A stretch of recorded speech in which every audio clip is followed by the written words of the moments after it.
창세기 12장 보겠습니다. 1절에서 4절까지만 같이 읽읍시다. 여호와께서 아브라함에게 이르시되 너는 너의 고향과 친척과 아버지의 집을 떠나 내가 네게 보여줄 땅으로 가라. 내가 너로 큰 민족을 이루고 내게 복을 주어 내 이름을 창대하게 하리니 너는 복이 될지라. 너를 축복하는 자에게 내가 복을 내리고 너를 저주하는 자에게 내가 저주하리니 땅의 모든 족속이 너로 말미암아 복을 얻을 것이라 하신지라. 이 아브라함이 여호와의 말씀을 따라갔고 롯도 그와 함께 갔으며 아브라함이 하란을 떠날 때에 75세였더라. 성경은 뭘 말씀하시느냐면은 성경은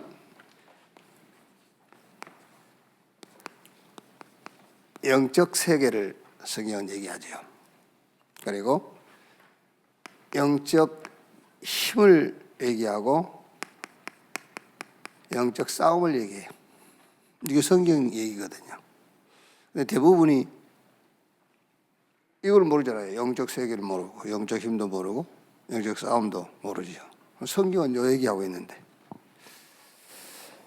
그래서 영적 세계는 세 나라, 세상 나라, 사단의 나라, 하나님의 나라.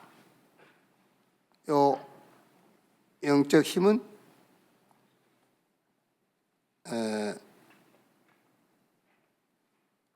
이제 가치관이죠. 영적 힘은 가치관. 그러니까 세상 나라 힘은 의식주의 가치관이니까. 사단의 나라는 뭐죠? 정복하는 거죠. 이렇게.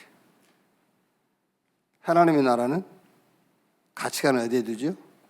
믿음. 싸움은 무슨 싸움입니까? 시간표 싸움이죠. 그래서 사단의 나라는 정복하는 시간표, 세상 나라는, 사단의 나라는 네피림 시간표.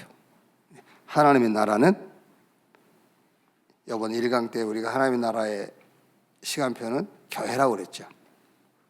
그래서 세계교회 237 치유서밋, 지역교회는 삶들이 있는 교회 회복, 개인교회 복음 근본 회복하고 누리는 거다. 그게 이번 1강이었지요. 그리고 2강은 영적 세계를 얘기했는데 무한한 세계, 또 힘은 무한한 힘, 그리고 싸움은 도전이다 그랬어요.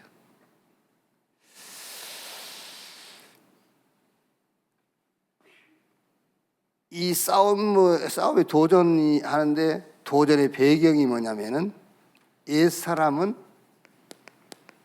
죽었어요. 그리스도와 함께. 그리스도 안에서 새로 시작하는 새 사람, 이게 우리가 영적 무한세계와 무한한 힘에 도전하는 배경이다. 자, 오늘 이제 세 번째 시간인데 창세기 1장 27절 28절 하나님이 우리가 우리의 형상을 따라 우리의 모양대로 사람을 만들고 또 그들에게 복을 주시며 생육, 번성, 충만, 땅을 다스리고 정복해라. 그리고 2장 17절에 모든 것을 네가 임으로 다 먹되 동산 중앙에 있는 선악을 알게 한 나무 실과 먹지 말라. 먹는다 말이라 정령 죽으리라. 정령 죽으리란 말은 이거를 잃어버리게 될 것이다 말이죠.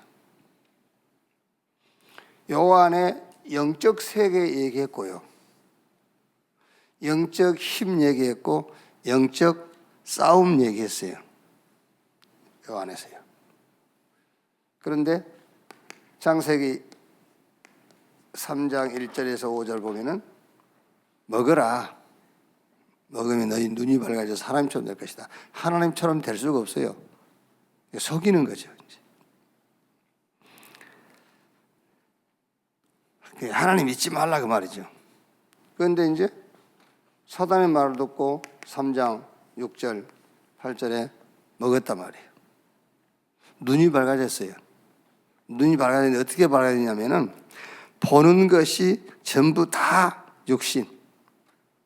눈이 밝아져가지고. 듣는 것이 전부 다 육신적인 말. 무슨 말이죠?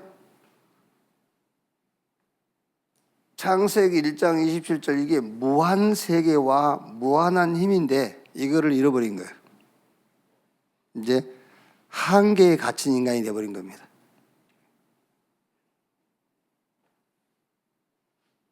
그래 이제 눈이 밝아져서 눈을 뜨고 보니까는 벌거벗고 있거든. 이렇게 나무 잎으로 부끄러운 부분을 가렸잖아요. 가려집니까 그게? 그게 인간의 한계란 말이야. 또 숨었어. 하나님이 낯을 피하여 숨었나이다. 우리가 하나님 앞에서 숨을 수 있습니까? 못 숨어요. 그러면서 이제 계속 핑계 대잖아요. 무한계와 무한계의 힘을 가진 인간에게 한계가 어디서 왔느냐예요. 그게 죄에서 왔다는 거예요. 원래 우리 인간은 무한 세계와 무한한 힘을 가졌다니까요. 창세기 1장 28절이에요. 그런데 그 인간에게 뭐가 왔죠? 한계가 왔어. 그 한계가 어디서 왔느냐? 여기서 왔어요. 죄에서. 그게 성삼위 하나님을 떠나버린 겁니다. 사단의 말을 듣고 창세기 1장 27절 이 형상을 잃어버린 거예요. 그리고 창세기 2장 7절에 힘을 모르게 된 거예요. 하나님이 우리 인간에게 주신 힘 자체를 모르게 된 거죠. 그러니까 영적 싸움을 할 수가 없잖아요. 그래서 성경은 이 죄를 해결하는 답을 주신 거잖아요. 그게 창세기 3장 15절 여자의 후손 메시아 그리스도께서 오셔서 인간을 한계에 가둬버리는 요 죄. 그러니까 무한계를 가진 인간에게 한계에 갇혀버리게 한 게 죄라니까요. 당연하겠죠. 그 죄가 뭐냐? 하나님 떠난 것이 죄니까.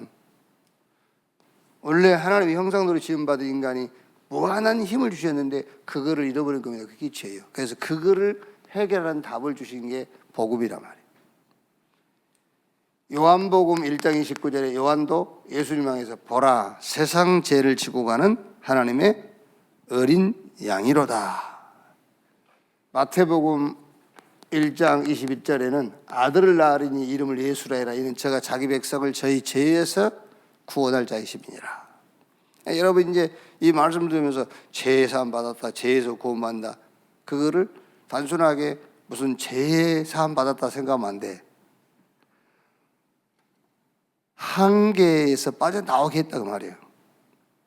인간의 한계에 갇혀버린 무한계, 무한세계로 하나님 우리를 끌어냈다고 말이에요. 죄에서 우리를 건졌단 말은요. 왜? 그 죄가 무한세계, 무한한 힘을 가진 인간을 한계에다 가둬버린 게 죄라니까요. 그래서 그 문제를 해결했다 그 말은 거기서 우리를 건져냈다 그 말이에요. 저는 어제 아침에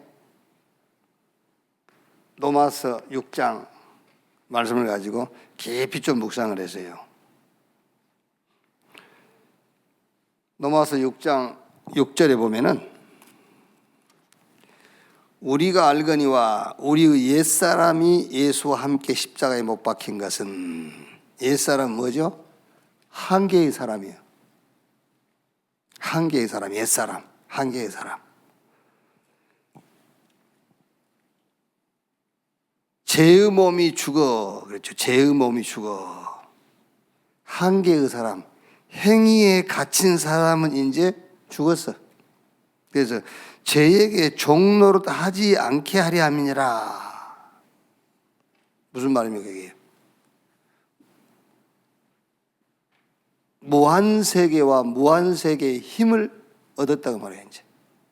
그러니까 죄에게 종노릇 하지 아니하리 하면 그 말이 무슨 말입니까?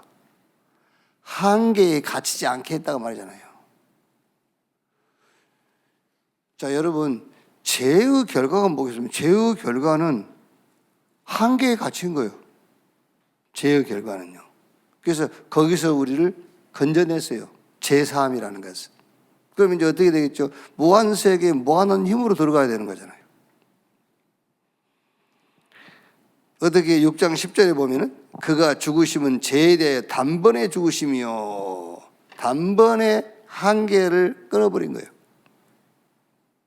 단번에 무한계, 무한세계로 우리를 끌고 들어갔다니까. 그래서 6장 12절 14절에 그러므로 너희는 죄가 너희 죽을 몸을 지배하지 못하게 하여 몸의 사욕에 순종하지 말고 지체를 한계의 도구로 주지 말라고 말해요. 무한계의 도구로 하나님께 드려라. 어떻게? 이제 믿음으로요. 그래서 6장 14절에 죄가 너희를 주장하지 못하느니 이는 너희가 법 아래 있지 않고 은혜 아래 있음이니라. 한계가 너희를 주장할 수 없다. 왜? 우리는 은혜 가운데 있기 때문에. 무한 세계와 무한한 힘 그 속에 있다 그 말이에요. 우리가요. 그러니까 단순하게 여러분이가 제 문제 해결받았다 그거를 뭐 이렇게 뭐 원죄 자범죄 그거 맞죠? 이제 원죄 자범죄 해결 받았으면 어떻게 돼야 되겠죠? 원죄 자범죄에서 빠져나왔으면은 한계를 끊어버려야 돼요. 이제 그렇죠? 무한 세계와 무한 세계의 힘으로 들어가야지. 원죄 자범죄 사함 받았으면은요. 그게 죄가 뭐냐? 우리를 한계에 가둬버린 게 죄라니까. 그래 죄 해결을 받았으니까 이제 한계에서 빠져나와서 무한 세계 힘으로 들어가야죠. 어떻게? 믿음으로. 자, 창세기 6장 1절에서 4절에도 보면은 뭐라 했죠? 자기들이 좋아하는 그게 한계입니다, 여러분. 자기들이 좋아하는 하나님의 아들들이 사람의 딸들의 아름다움을 보고 자기들이 좋아하는 여자로 아내를 삼자. 그게 자기들이 좋아했다. 그게 한계입니다, 한계. 결국 어떻게 됐습니까? 결과 재앙이 가정하고 홍수 재앙이 오고요. 네피림 시대 오고 거기 보면 용사와 고대의 명성이 있는 사람. 이게 인간 한계를 말하는 겁니다. 용사, 고대의 명사, 그 인간 한계를 얘기하는 거예요. 그래서 무한세계와 무한세계의 힘을 알고 있는 노아, 그렇죠? 그 노아에게 무한세계의 힘을 알려준 겁니다. 6장 14절에 방주를 지어라. 그게 무한세계의 힘을 얘기한 겁니다. 들어가기만 하면 산다. 그게. 창세기 11장 1절에서 우리가 바벨탑 사건 아닙니까? 여기도 마찬가지요. 11장 4절에 우리가 우리 이름을 내고 한계에 딱 갇혀버린 거예요. 우리가 우리 이름을 내고 그게 한계에 갇힌 거잖아요. 여호와의 이름을 내야지. 무한세계에 들어가야 된단 말이에요. 그래서 하나님이 언어 혼잡 그리고 온 지면에 흩으신지라 그게 무한세계의 속으로 집어넣은 겁니다. 언어 혼잡하니까 뭐 아니요. 언어를 혼잡케 해서 전 세계에 흩었다. 그 말은 무한세계와 무한세계 힘으로 집어넣은 거예요. 그게. 자, 오늘 12장 1절에서 9절까지인데 이 배경을 알고 있는 아브라함입니다. 이 배경을 알고 있어요. 여러분 우리가 이제 다 알고 하는데도 뭔가 잘 안 되고 그러죠. 그게 굉장히 중요한 뭐냐? 사인이요. 굉장히 중요한 사인. 안 되는 게 아닙니다. 그게 사인입니다.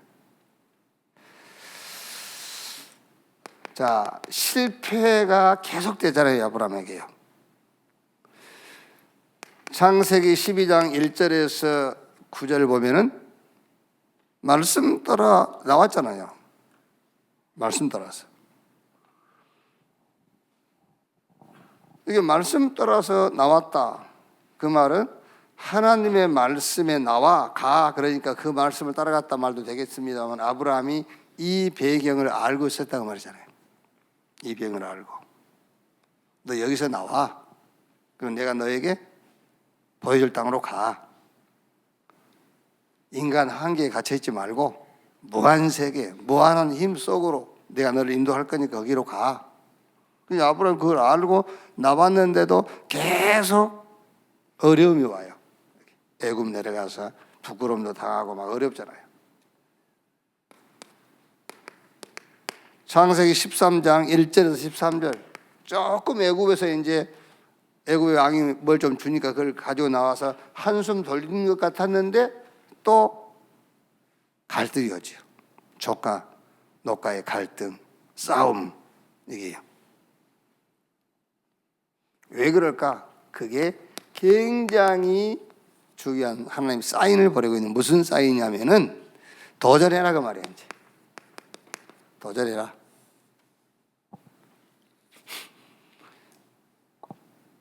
우리가 여러분 요번 우리 새벽 기도에만 해도 말씀 다 듣잖아요. 알고 있죠.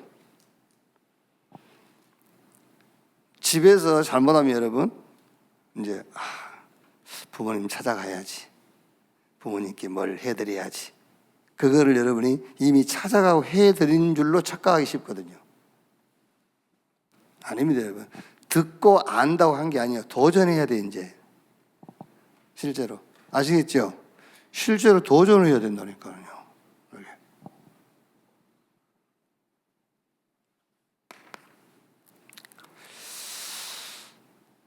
창세기 13장 14절에서 18절, 이게 지금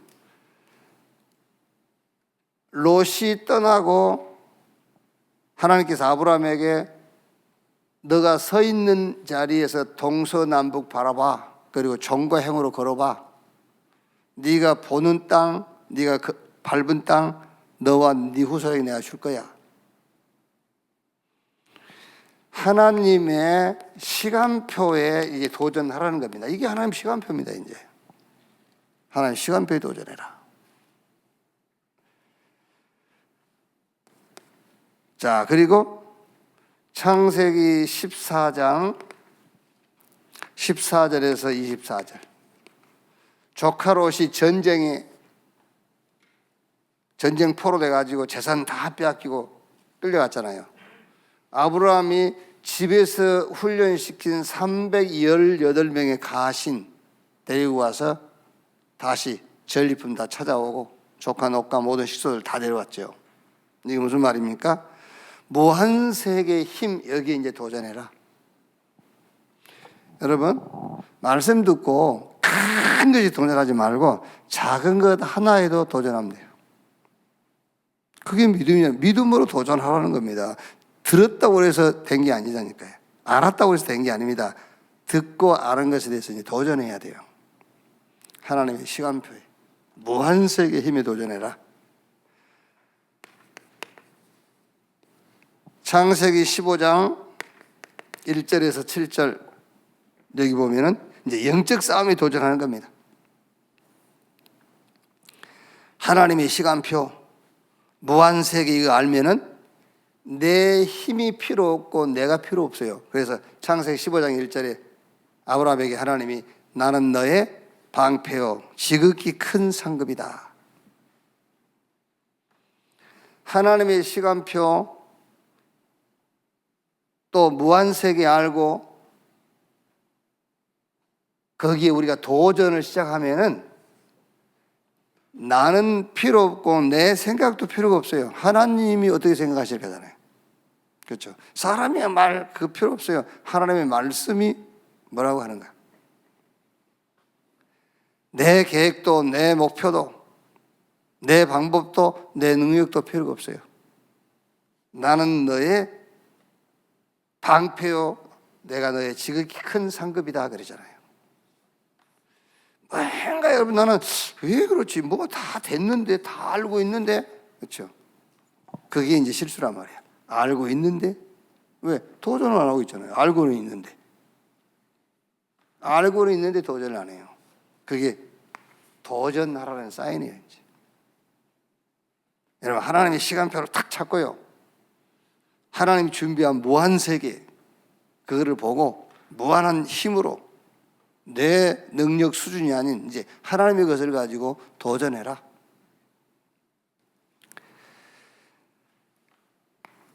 그랬더니 드디어 절대 응답이 딱 보이죠. 이제 절대 응답. 하나님의 시간표, 무한 세계, 우리가 싸워야 할 영적 싸움이 뭔지, 그게 이제 절대 응답이 보이는 거예요. 실제 응답은 하나님의 시간표라든지 우리가 무한 세계를 보는 것이라든지 영적 싸움 싸우는 것이 실제 응답은 아니잖아요. 요 과정이라는 게 있죠. 이 과정을 통해서 절대 응답이 오는 거잖아요. 이제. 그 응답이 창세기 17장 1절에서 8절, 또 창세기 22장 14절에서 17절 모리아선 사건이 나와 있죠. 그게 뭐죠? 후대 세워서 세계복음화 해라, 그 말이에요. 절대 응답이 온다니까요. 후대 세워서 세계복음화 해. 왜? 하나님이 약속한 거니까요. 후대 세워서 세계복음화 해라. 그 절대 응답이 와요. 창세기 18장 1절로 15절이 뭐죠? 이제 소돔과 고모라 멸망에 대한 얘기하면서 이제 아브라함에게 기도하게끔 하잖아요. 무슨 말입니까? 세상 멸망과 구원, 이 절대 응답이. 세상은 멸망한다. 그 멸망할 세상에 가서 구원의 복음을 전해라. 그 절대 응답이 하세요. 자, 그러면서 창세기 26장 12절에서 22절 뭐지요? 드디어 렘넌트 경제죠. 이삭이 한 해의 농사에서 100배, 아예 셈의 근원, 느오봇 경제, 경쟁자가 없어요. 렘넌트 경제를 일으켜서 교회 살리고 세계복음 하는 것이다. 절대 응답이 왔어요. 이렇게. 여러분, 우리가 성경이 이제 우리 신앙생활에 이제 텍스트잖아요. 이제 성경이 교본 아닙니까, 이제. 근데 그 성경은 뭔 얘기하고 있냐면, 성경은 영적 세계 얘기를 자꾸 하는 거예요. 영적 세계를. 성경은 계속 영적 힘이 뭔가를 얘기하는 거예요. 그러면서 성경은 계속 뭐죠? 영적 싸움 얘기하는 겁니다. 그런데 이 중에서 한 개도 우리는 붙잡지 못한단 말이에요. 이제. 그래서 창세기 3장, 6장, 11장 그게 싹 그 얘기입니다. 창세기 3장, 6장, 11장 사건이 무슨 사건이냐면은 영적 무한한 그 영적인 힘을 잃어버리고요. 자꾸 한계에 갇힌 한계 속으로 들어가는 거예요. 그러니까 다 알고 있는데도 여러분 계속 이거 올 수밖에 없죠. 자, 결론.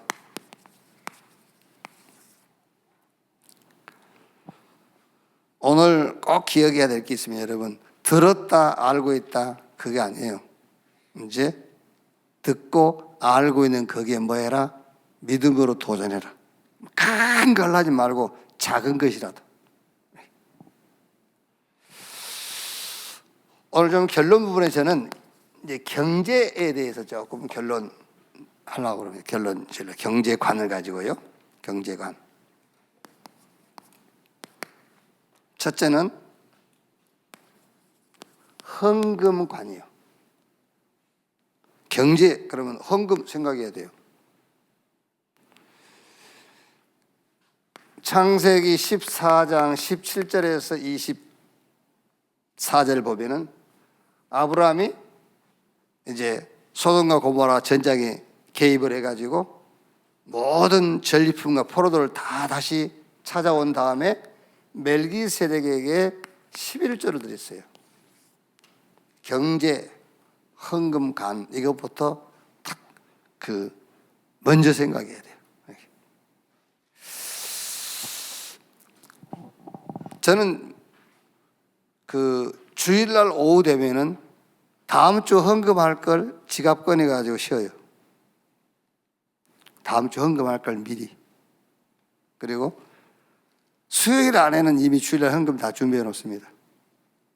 뭐 이 얘기 할까 말까 많은 생각이 있는데 하나님이 하라는 말인가 안 하는 말인가 고민해 봤는데 뭐 해도 되겠죠. 우리 식구들인데. 첫 주에는 52만 원, 두 번째 주 45만 원, 세 번째 주 55만 원, 네 번째 주 65만 원. 이렇게 딱 준비해요. 1년, 2년 아닙니다, 여러분. 10년 가까이 단 한 번도 빠뜨린 적이 없어요. 단 한 번도. 우리 뭐 지금 우리 헌금 그 많지 않으면 우리 교회 안에서만 하는 헌금도 우리 교회에서 하는 헌금도 5가지, 6가지예요. 그게 미자립, 또 선교헌금, 건축헌금, RBS, 또 OMC, 언네스 미션 지배클럽. 우리 회사 헌금만도 7가지네, 숫자만. 그러니까 그렇게 될 수밖에 없어요. 경제관 놓고 여러분들 헌금감 딱 정리하세요. 헌금감. 자, 그 다음에는 뭐가 있어야 되죠? 경제력이 있어야 되잖아요. 경제력. 경제력. 그게 창세기 26장 12절에서 25절. 경제력, 누구죠? 이삭입니다. 이삭은 어마어마한 경제력을 갖고 있었어요. 한 해의 농사에서 100배. 아예 막 셈의 근원. 그리고 뭐죠? 누봇 경제. 경쟁자가 없을 만큼 경제력이 있었다니까요. 여러분들이 이렇게 딱 들으면 기도가 시작돼야 된다니까요. 이거 들으면서 기도가 시작돼야지 왜 괜히 뭐 마음이 위축이 되고 막 이렇게 에이 뭐야 이러면 안 돼. 다 알고 듣고 들었는데 도전을 못하면 뭐예요? 이런 무한 세계이게요. 말하자면은 경제력.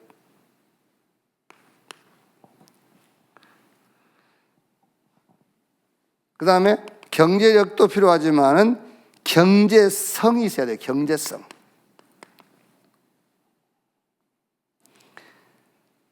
창세기 30장 37절에서 43절. 누굽니까? 야곱입니다. 야곱이 삼촌 집에 가서 7년을 봉사했는데 이제 삼촌이 뭐 미안한지 야곱 불러가지고 야 그냥 우리가 뭐 조카 삼촌 사이지만 그래도 뭔가 네 품삯을 계산해 줘야 되지 않겠냐. 그래서 방법을 찾아낸 게 뭐지요? 이제 네하고 나하고 농장을 따로따로 경영하자. 그래서 오늘부터 네가 키운 양 속에서 얼룩달룩한 양 새끼가 나오면 다 네 거 해라. 그래서 제일 힘이 없고 그 피죽도 못 먹은 것 같은 이제 양 새끼 야곱이 골라가잖아요. 그래서 야곱이 물을 먹일 때에 그 물가에다가 신풍나무, 버드나무, 단풍나무 껍질을 알록달록하게 벗겨가지고 물을 먹은 데다 갖다 놓죠. 이제 그래가지고 이제 어느 목사님은 바라봄의 법칙 이렇게 이제 공식을 만들어내기도 했죠. 뭐 요즘 그렇게 하면 안 됩니다. 믿어야지. 예수 믿으면 돼요. 뭐 신풍나무, 버드나무 껍질 벗겨놓고 막 이렇게 하지 말고 예수 믿으면 되는 거예요. 근데 그랬더니 새끼를 뵀는데 새끼가 나는데요. 얼룩달룩한 막 양새끼들이 막 나오기 시작하는 거예요.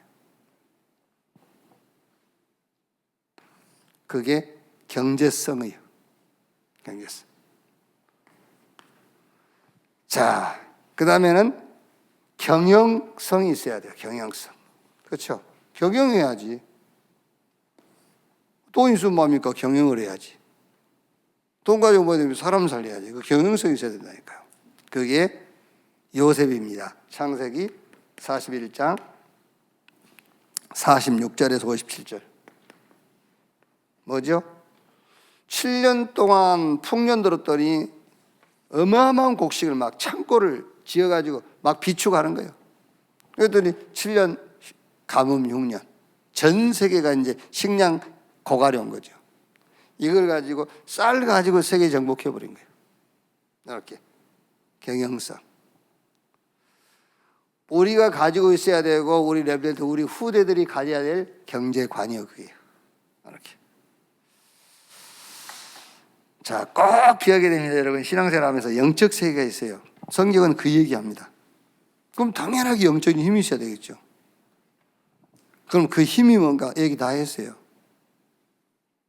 그러면 당연하게 뭐합니까? 영적 싸움. 그 영적 싸움 어떻게 싸우는 것이냐 말이에요. 예수 이름으로 나가라 들어가라. 그건 영적 싸움 아니에요. 얼른 쉽게 얘기해서 영적 싸움. 세상 나라는 결국 뭐 가지고 싸우는 것이죠? 세상 나라의 영적 싸움은 정복해 가는 겁니다. 사단의 나라는요, 네피림 시간표.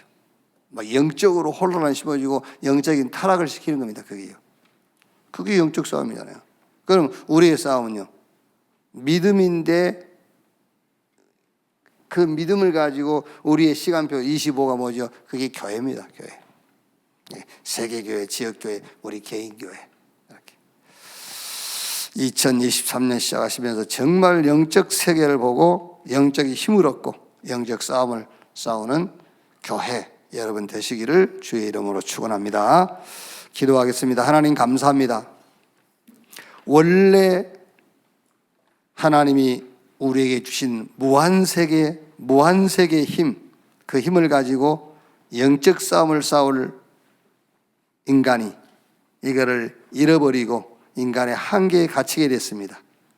여기서 우리를 건져내시고 무한세계를 보게 하시고 무한세계의 힘을 주시고 영적 싸움을 싸우게 하신 것을 감사합니다. 2023년이 정말 이 싸움을 싸우는 도전의 해가 되게 주여 축복해 주시옵소서. 이번 3일 전성도 새벽 기도회를 통해서 하나님이 주신 말씀이 우리 성도 개인에게 실천되고 실현되고 성취되어지는 응답이 있게 해 주옵소서. 지금은 만왕의 왕이신 우리 구주 예수 그리스도의 은혜와 아버지 하나님의 크신 사랑과 보혜사 성령님의 내주 인도 역사 충만케 하심이 무한세계를 향해서 무한세계의 힘을 가지고 도전하는 교회 전성도 머리 위에 지금으로부터 영원토록 함께 있을지어다. 아멘.